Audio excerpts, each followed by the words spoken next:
Olá, eu estou no MAM, o Museu de Arte Moderna do Rio.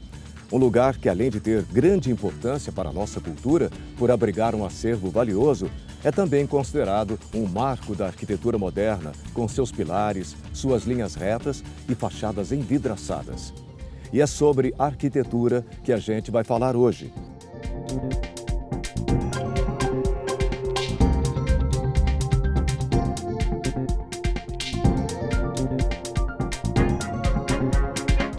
Será que a cidade define sua própria arquitetura ou é por ela definida? E no caso do Rio de Janeiro, será que existe um estilo que represente a nossa cidade? O Rio de Janeiro é um lugar de uma cultura múltipla. Então essa arquitetura traduziu de alguma maneira essa possibilidade. O que caracteriza o Rio de Janeiro é justamente essa diversidade de espaços, de paisagens, como por exemplo no centro da cidade nós temos a oportunidade de caminharmos por Santa Teresa, que oferece uma paisagem ímpar, e ao descermos nos depararmos com uma área na área central da Uruguaiana, 7 de setembro, a área do Corredor Cultural, que já estabelece uma ocupação da época do Pereira Passos, essa virada do século XIX para o XX, e nos depararmos com a modernidade da Avenida Chile, com grandes arranha-céus e grandes avenidas, uma grande avenida. Então, acho que o que caracteriza, o que diferencia o Rio de Janeiro é justamente essa diversidade e essa pacificidade, essa convivência pacífica, entre esses ambientes urbanos diversificados. O Rio é uma cidade de acúmulo, ela vai mudando de cara de acordo com os momentos políticos, momentos econômicos. A gente tem no Rio de Janeiro uma cartilha excelente, porque a gente tem todos os períodos significativos da história da arquitetura brasileira e com grandes exemplares. Então, nesse sentido, você tem o colonial bem exemplificado, você tem o neoclássico, você tem o eclético.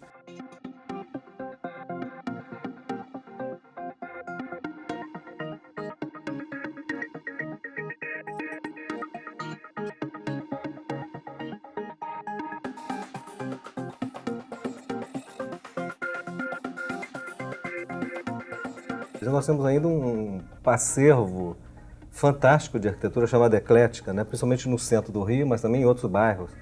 Teatro Municipal, o Museu Nacional de Belas Artes, a Biblioteca Nacional. Tem o Rio Colonial, que é muito importante, mas também tem todo um acúmulo do Rio enquanto capital.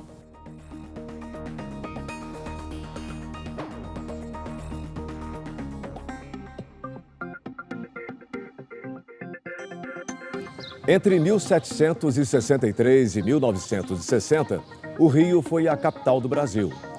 E não é muito difícil perceber os impactos desse período na arquitetura carioca.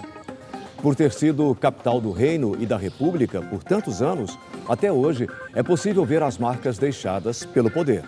Eu acho que as cidades que são cidades capitais, elas acumulam um repertório maior do que as outras cidades. As fachadas contam parte da história de uma cidade.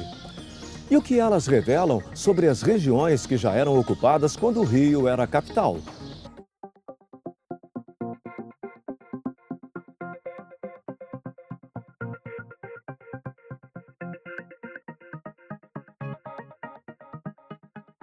A cidade era a capital, então a cidade recebia sempre e sofria também sempre o que acontecia de melhor em arquitetura e o que acontecia de melhor em transformação da cidade.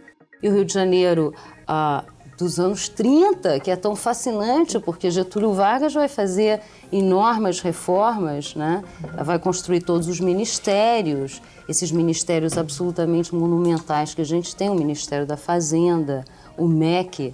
Realmente não é possível falar em arquitetura carioca sem mencionar o prédio onde fica o MEC, o Palácio Gustavo Capanema, localizado no centro do Rio de Janeiro e inaugurado na década de 1940 no governo Getúlio Vargas. Nessa época, o Estado buscava propagar a modernização do país. Por isso, o projeto deveria conter diversos elementos de vanguarda. Agrega num objeto, num edifício, tudo que se imaginava acerca do que era a arquitetura contemporânea da época, a arquitetura moderna. Está tudo ali. Foi quando nós passamos a utilizar elementos que vinham do vernáculo, ou seja, que vinham das construções feitas pelo popular, e a gente passou a utilizar isso com orgulho. O edifício se orgulhava de ter o azulejo, o edifício moderno se orgulhava de ter o cobogó. Então, que durante certos períodos da história eram vistos como materiais ou soluções popularescas. Prédio vedado por cortinas de vidro, bloco principal suspenso sobre pilotis e azulejos pintados por Cândido Portinari. Não é à toa que até hoje o Palácio Capanema é considerado um marco do modernismo no país. Quando surgiu o modernismo, ele foi a grande reação à academia. Então os arquitetos modernos se opunham aos arquitetos acadêmicos. Os acadêmicos são exatamente os responsáveis por essa arquitetura feita na virada do século. Se chama acadêmica porque sua origem é a Academia de Belas Artes Parisiense. E surgiu a oposição modernista, que no Rio de Janeiro teve uma explosão fantástica quando o Lúcio Costa foi convidado para substituir os diretores da Belas Artes e transformar o ensino acadêmico em ensino moderno. Oscar Niemeyer, um dos maiores arquitetos do Brasil e do mundo, fez parte da equipe que projetou o Palácio Capanema. Em 1999, ele esteve na Multirio e contou como foi a experiência. Vamos ver? O projeto é do Corbusier e que uma equipe chefiada pelo Lúcio Costa, da qual eu fazia parte, estudou e desenvolveu o projeto. É um prédio que mostrou naquela época qual era o caminho da arquitetura moderna. Quer dizer, o pilotis, o brise soleil, a fachada de vidro. Tem mais uma curiosidade sobre o Niemeyer e as grandes edificações do Rio. Ele participou do concurso que selecionou o projeto de construção do Maracanã e, acreditem, não venceu. Separaram 2 projetos e a comissão julgadora propôs suspender. Mas naquela ocasião eu trabalhava com o engenheiro Balgart, que era muito importante. Eu era jovem. E ele examinou, fez sondagem e nos aconselhou, em vez de suspender, afundar mais para 11 metros. Então nós fomos desclassificados. E ganhou o arquiteto fez Maracanã, e que hoje eu acho melhor que o meu projeto. O projeto vencedor do concurso foi assinado por uma equipe formada pelos arquitetos Miguel Feldman, Valdir Ramos, Rafael Galvão, Oscar Baldetaro, Orlando Azevedo, Pedro Paulo Bernardes Bastos e Antônio Dias Carneiro. Mas outro ícone da cidade maravilhosa, o Sambódromo, este sim, foi um projeto de Niemeyer. No Sambódromo se revela a modernidade arrojada por conta do concreto aparente. É obra exclusiva de Niemeyer, com suas curvas sendo ressaltadas. Moderno, colonial, barroco, gótico. Os estilos são muitos, mas o desenvolvimento arquitetônico do Rio não se deu apenas a partir de construções. Muito do que vemos em nosso patrimônio hoje ergueu-se após demolições. Um dos casos mais famosos e polêmicos foi a demolição do Palácio Monroe, localizado na Cinelândia, que abrigava o antigo Senado Federal. Na década de 1970, uma campanha pediu a demolição do palácio por questões estéticas e sob o pretexto de que estaria atrapalhando o trânsito.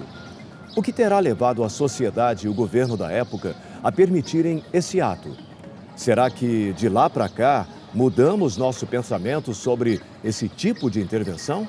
Um prédio como o Monroe, que foi uma comoção, né, o Palácio, o antigo Senado da República, quando foi demolido, já teve um movimento grande do Rio de Janeiro, popular, né, no sentido de não coloquem esse prédio abaixo. Então, eu acho que hoje a cidade tem um outro olhar para o seu patrimônio.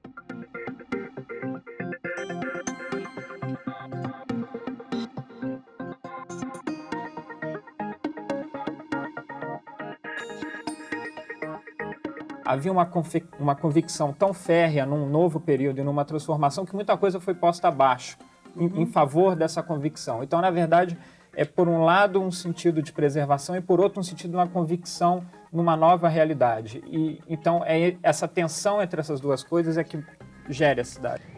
E hoje, o que marca a arquitetura contemporânea carioca?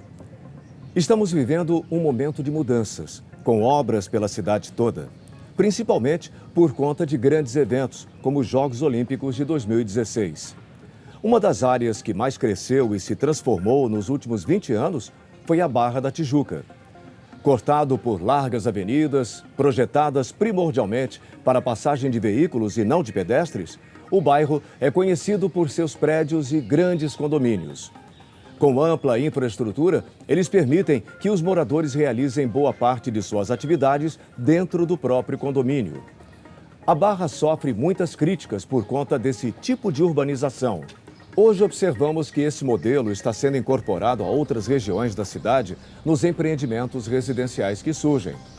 Como será o olhar de um arquiteto para esse novo tipo de cidade? Se a gente for imaginar a Barra daqui a 50 anos, como é que vai ser a cidade tradicional que se transforma ao longo do tempo, que é o que a gente está falando hoje, a cidade se transforma. Será que a Barra vai conseguir se transformar? O que pode acontecer com uma torre de edifícios daqui a 50 anos? Isso é uma coisa rígida, dura na cidade. Com o passar do tempo, será que nossa relação com o patrimônio arquitetônico da cidade se transformou? Será que valorizamos as mesmas coisas que valorizávamos no passado? Está aí uma reflexão muito importante para a cidade.